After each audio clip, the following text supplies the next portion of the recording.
Au sud-est de Madagascar, à 15 heures de taxi brousse de la capitale, deux jeunes Françaises viennent de débarquer. Elles sont volontaires pour les missions étrangères de Paris.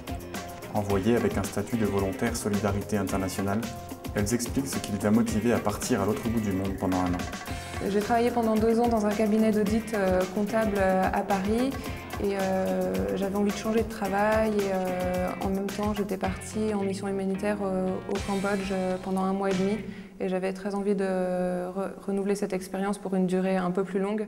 Alors moi je travaillais depuis 4 ans à Paris dans l'export. Et j'étais arrivée à un moment assez charnière dans ma vie professionnelle. Et je me suis dit que du coup c'était l'occasion de saisir un peu ce que je peux appeler une fenêtre professionnelle. C'était la bonne chose au bon moment, de pouvoir partir, de donner 1 an de ma vie, de pouvoir offrir ce que j'avais et voilà, de faire un peu une parenthèse pendant 1 an. Prune participe à un projet de développement lancé par une ONG catholique américaine.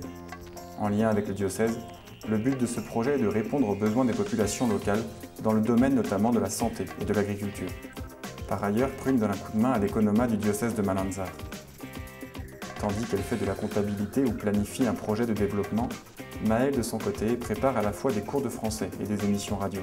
Je suis ici pour différentes petites missions. En fait, je vais travailler en support à la radio diocésaine, pour les aider à développer des nouvelles thématiques, à approfondir un peu les émissions qu'ils ont pour le moment. Après, il y a une autre activité qui est de donner des cours de français à ceux qu'on appelle des petits séminaristes et enfin donner des cours d'initiation à l'informatique. Nous, clairement, on n'a pas forcément une super compétence dans ce qu'on attend de nous, mais on a un regard extérieur, on a des idées, on a notre culture européenne qui fait que si, en toute humilité, on se met au service du pays, on peut très bien apprendre du pays, mais aussi donner quelques petites idées qui peuvent être utiles là où on se trouve. Être utile, c'est là le leitmotiv de ces jeunes volontaires qui sont partis à la découverte de l'autre, à la découverte de la différence. Je pense que c'est important quand on est jeune et quand on a beaucoup reçu dans notre enfance ou dans notre vie. Enfin, je veux dire, je ne parle pas d'un niveau financier, je parle plutôt d'un amour familial ou de relations sociales faciles qu'on peut avoir en France. C'est important de savoir redonner et de savoir partager tout ce qu'on a pu recevoir. Maëlle et Prune se donnent le mal d'apprendre le malgache, bien que le français soit une langue officielle à Madagascar. Cet apprentissage est selon elles nécessaire. Cela leur permet de vivre pleinement leur expérience de volontariat. Cela leur permet de se rapprocher des populations de la brousse qu'elles sont appelées à rencontrer sur le terrain. Finalement, on n'est pas ici pour faire des choses, on est ici pour vivre une expérience. Une expérience à la fois profonde et radicale qui ne laisse pas indemne.